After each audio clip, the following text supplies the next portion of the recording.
Pentagon's Brain, an uncensored history of DARPA. America's top secret military research agency, Annie Jacobsen, is our guest. And Gerald Posner, author of God's Bankers, said Annie Jacobsen's considerable talents as an investigative journalist prove indispensable in uncovering the remarkable history of one of America's most powerful and clandestine military research agencies. And she is a great storyteller, making the tantalizing tale of Pentagon's brain from the depths of the Cold War to the present day come alive on every page. You know, you've been nice and kind of let me lead the interview at first, but you're the expert on this and obviously the expert on your book. You heard my point going into break. I mean, this is a shadow government. It did basically become what Eisenhower warned about to a certain extent. And I think that adds the arrogance of Washington, because imagine what they've got they're not telling us about. But at a certain point, still it's just humans that are running this whole thing. Yes. Shall I tell you about one of the spooky programs? Yes, please. Okay. So we were talking about coupling man and machine. That's the goal for the future. But DARPA is already able to create what they call biohybrids. That is their actual term for it. And it's like part animal, part machine. And this is now 12, 13 years old, this program, the success of it. So back in 2002, they had their first public success.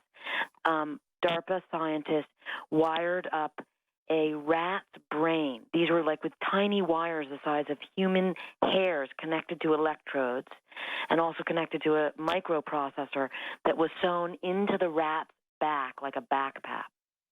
Then from 500 meters away, the scientists remotely controlled this rat through a maze, okay?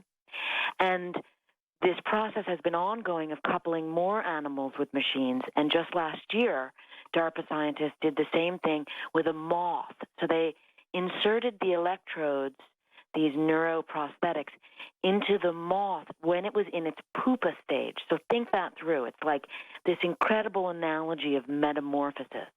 So they put the electrodes in the pupa stage, the worm stage, and then the moth, you know, the wings blossom in essence.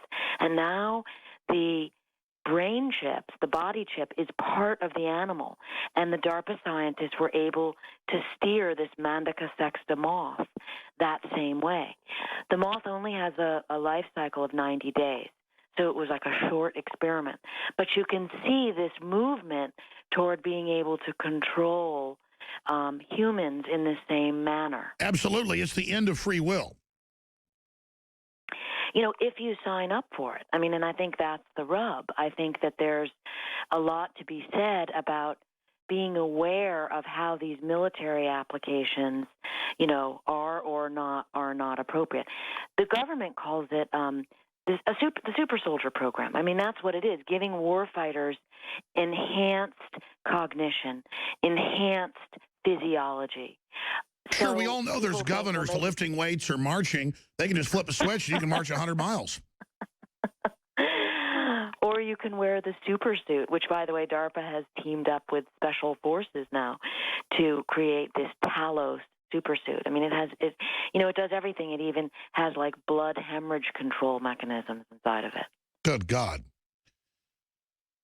But you have to ask yourself, where it's really going toward is a concept called transhumanism. This idea, and people who are pro-transhumanism believe that it's actually a good idea, that why not? Why shouldn't man, with all his intelligence, all his technology, all his science, be able to kind of control his own evolution by merging himself with machine? But of course, many other people think this is a really bad idea. Well, I'm not against it in general, but the elite we have basically sheep-dipped eugenics, as you know, at the end of World War II, because Hitler gave it a bad name, and turned it into transhumanism. I'm not saying transhumanists are all eugenicists, but that's what it came from. Aldous Huxley's brother, Julian Huxley, at the UN wrote papers admitting all this. So my problem is a lot of the elite want to use this for population control, not to empower people.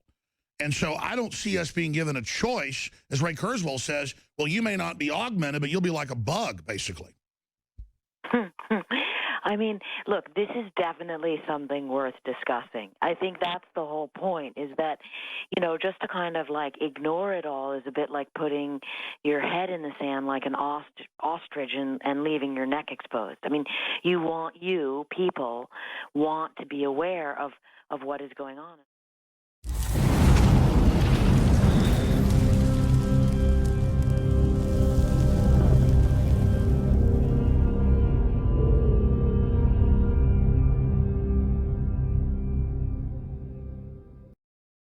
We are anonymous. We are legion. We do not forgive. We do not forget.